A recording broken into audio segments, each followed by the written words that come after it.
El Señor esté con ustedes. Del Santo Evangelio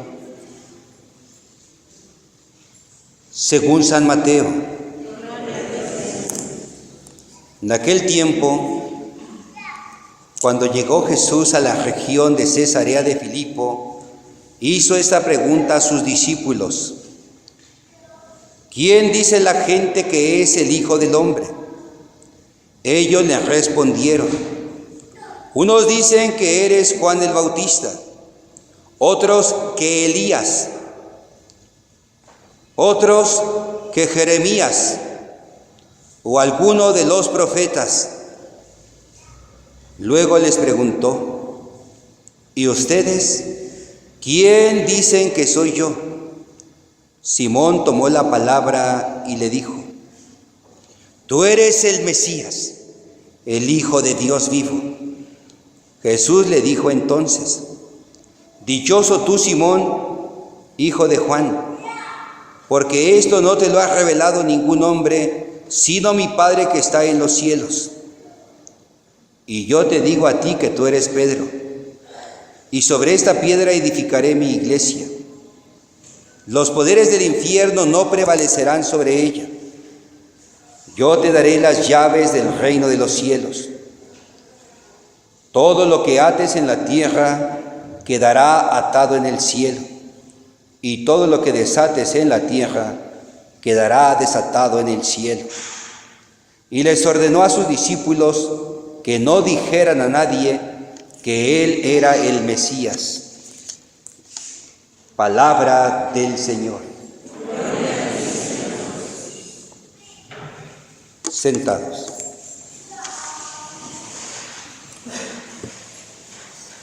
Queridos hermanos, este pasaje ya lo comentamos el domingo 29 de junio, que celebrábamos al apóstol San Pedro.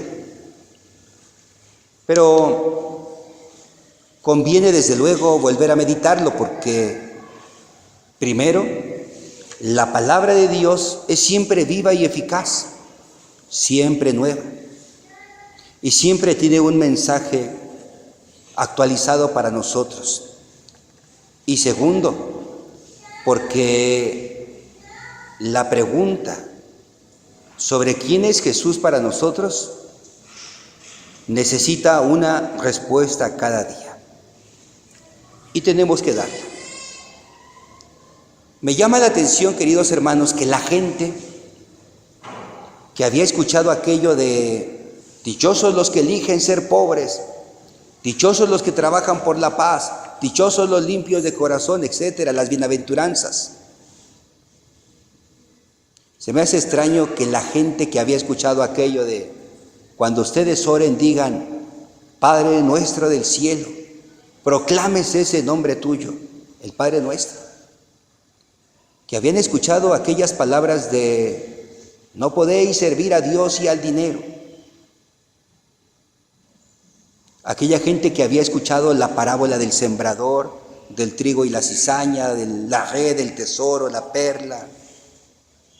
Que aquella gente que había visto cómo Jesús había liberado al poseído, que había visto cómo Jesús había sanado a la suegra de Simón, al paralítico, al leproso, no sepan quién es Jesús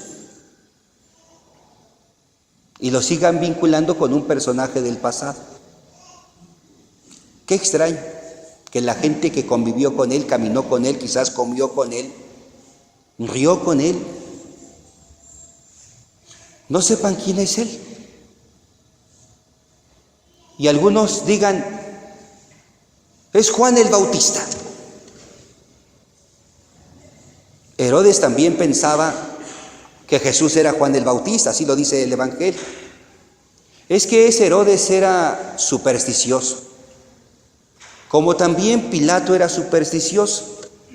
Acuérdense que pidió lavarse las manos, signo de superstición, para no convertirse, según él, en cómplice o para que no le cayera la maldición por haber asesinado a un justo. También Herodes es supersticioso y piensa que Juan ha regresado de ultratumba y actúa a través de Jesús. También hoy hay gente supersticiosa que cree que los muertos vuelven, que los muertos regresan. No, ¿a qué regresaría un muerto? Y menos si es de esta época, seguro que se muere endeudado y con drogas encima no regresas. Vuelvo y me cobran, ¿no? Decía alguien, ¿cómo van a volver los muertos? Si están en el cielo y están felices, ¿ustedes creen que van a regresar acá con nosotros? Y si están en el infierno, ¿ustedes creen que los van a dejar salir? No, los muertos no regresan, no regresan. Pero es que yo veo un niño, es que yo vi al abuelo. Sí lo viste, nadie niega que lo hayas visto, pero eso no quiere decir que hayas regresado. Cuando nosotros vamos en la carretera, vemos a lo lejos que hay un charco de agua, y cuando llegamos ahí no hay nada, pero lo vimos, ¿sí? Lo viste, pero no era. O cuando introducimos un lápiz en un vaso con agua, vemos que el lápiz se dobló. Está doblado el lápiz. A ver, sácalo si se dobló. No, está bien. Pero lo vimos doblado. Sí, lo viste. Hay ilusiones ópticas. Y hay fenómenos de la naturaleza que a lo mejor hoy no sabemos explicar, pero que nada tiene que ver con el regreso de los muertos. Mucho es superstición. Bueno, mucha gente pensaba que Jesús era Juan el Bautista, o Elías, o Jeremías, o algún profeta del pasado. Al final de cuentas, ninguno de ellos que lo habían visto, que lo habían escuchado, son capaces de descubrir la novedad de su persona y de su mensaje. Pero lo que más extraño se me hace es que llevemos más de 2000 años de cristianismo o 2000 años de cristianismo y también nosotros no conozcamos todavía el mensaje y la persona de Jesús. Y como lo he comentado en otras ocasiones, es triste reconocer que hay muchos católicos que conocen más al Jesús de Mel Gibson, de Franco Sefirelli y de algún otro, que al Jesús de Mateo, Marcos, Lucas y Juan. Hay quienes conocen más al Jesús de la película de la Pasión que al Jesús de la Sagrada Escritura. Conocen más al Jesús de Hollywood que al Jesús de Nazaret. Conocen más a Jesús del cine que al Jesús de la Sagrada Escritura. ¿Y cómo no? Si seguimos constatando todavía hasta el día de hoy, aun cuando lo que voy a decir lo hemos escuchado desde hace mucho tiempo, pero seguimos en las mismas. Vemos a alguien en el camión, en el microbús, en el metro, que va leyendo la Sagrada Escritura y es protestante, es hermano separado. Y si va checando su Face, es católico, seguro, seguro. Pregúntale al que va con el telefonito ahí, ¿eres católico? Sí. Si va leyendo la Biblia es protestante. Si no leemos la Sagrada Escritura, ¿cómo vamos a conocer la persona y el mensaje de Jesús? Por eso hay variadas imágenes de Jesús y muchas de ellas son caricaturescas. No obedecen a la realidad del Jesús de los evangelios. He buscado a través de los siglos el rostro sonriente de Jesús y no lo he encontrado en las obras de arte. He buscado la sonrisa de Jesús a lo largo de los siglos y solo he encontrado obras de arte. Un Jesús acartonado, siempre serio, siempre solemne.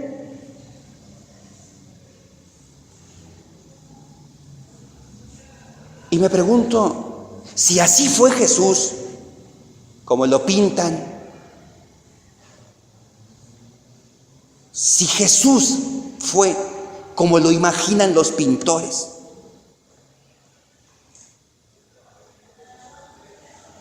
me pongo a pensar, si Jesús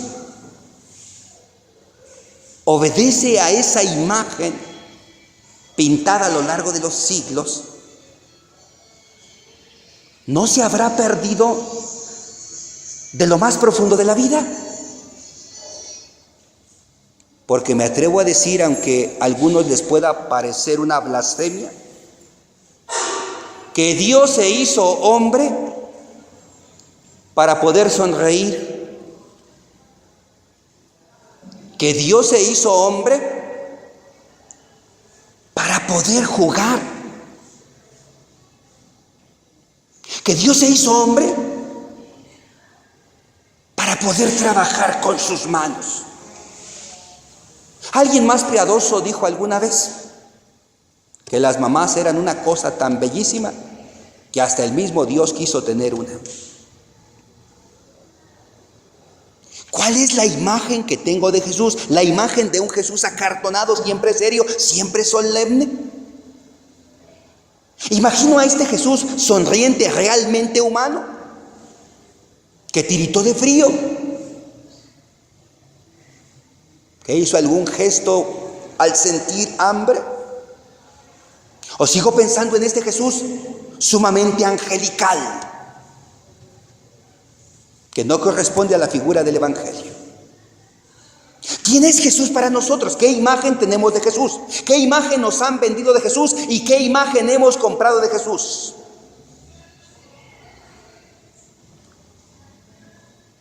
Me comentaban el lunes que en una primera comunión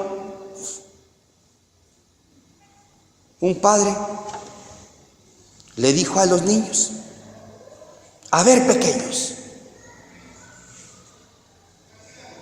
ustedes han recibido a Jesús, y eso es lo más serio que puede haber, lo más sagrado, lo más solemne, lo más bonito. Y hasta ahí todo iba bien. Así que como acaban de recibir a Jesús en su corazón, no pueden jugar toda esta tarde. Prohibido, les dijo, subirse al brincolín. Por el amor de Dios. Pero ¿qué imagen de Jesús tenía este cura en la cabeza?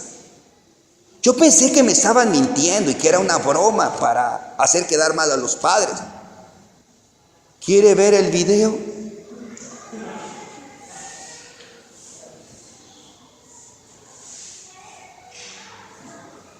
¿Así imaginamos a Jesús?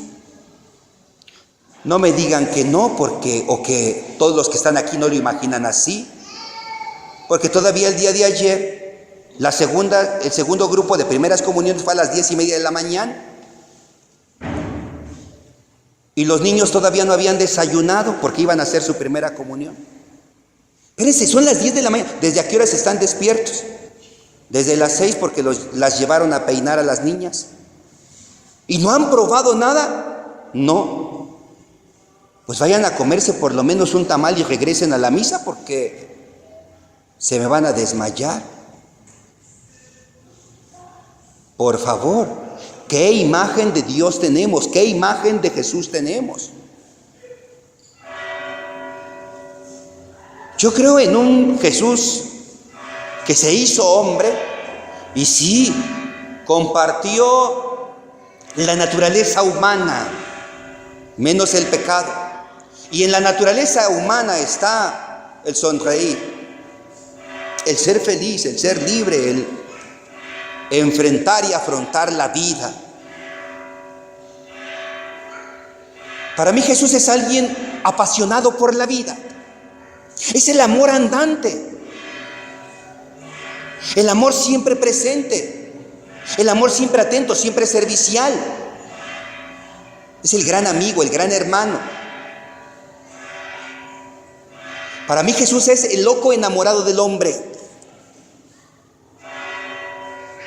El Dios locamente enamorado del hombre, de ti y de mí.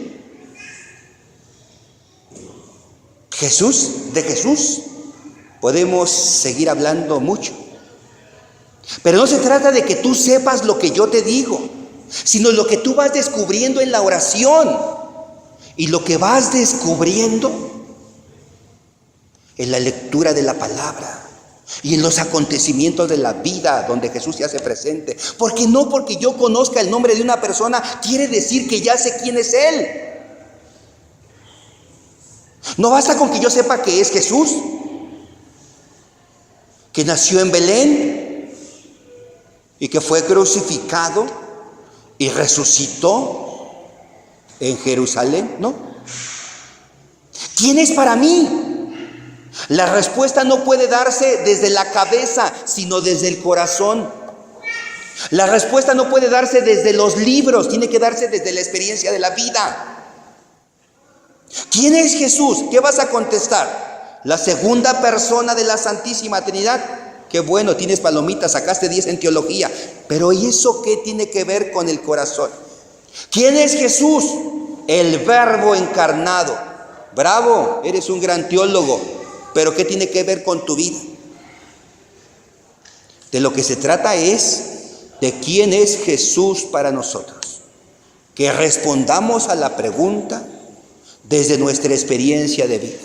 Pero nuestra respuesta y nuestra experiencia serán cada vez más profundas en la medida en que nos atrevamos realmente a conocerlo tal y como es. Y cuando le conozcamos tal y como es, iremos poco a poco desapareciendo todas aquellas falsas imágenes acerca de Jesús, hasta que logremos quedarnos con la imagen genuina de Él, la imagen de los evangelios. Hemos colocado muchas máscaras, hemos colocado muchos maquillajes, hemos colocado muchos velos sobre el rostro y la persona de Jesús. Le hemos puesto demasiado incienso que ya no lo alcanzamos a ver. Pero detrás de ese incienso, de ese velo, de esos rostros, de esas máscaras que hemos colocado, está el rostro genuino de Jesús. Y en la oración y en la lectura de la palabra de Dios lo podemos volver a descubrir para que seamos también nosotros como Él, nos parezcamos a Él y podamos ser libres y felices. Que así sea. Amén.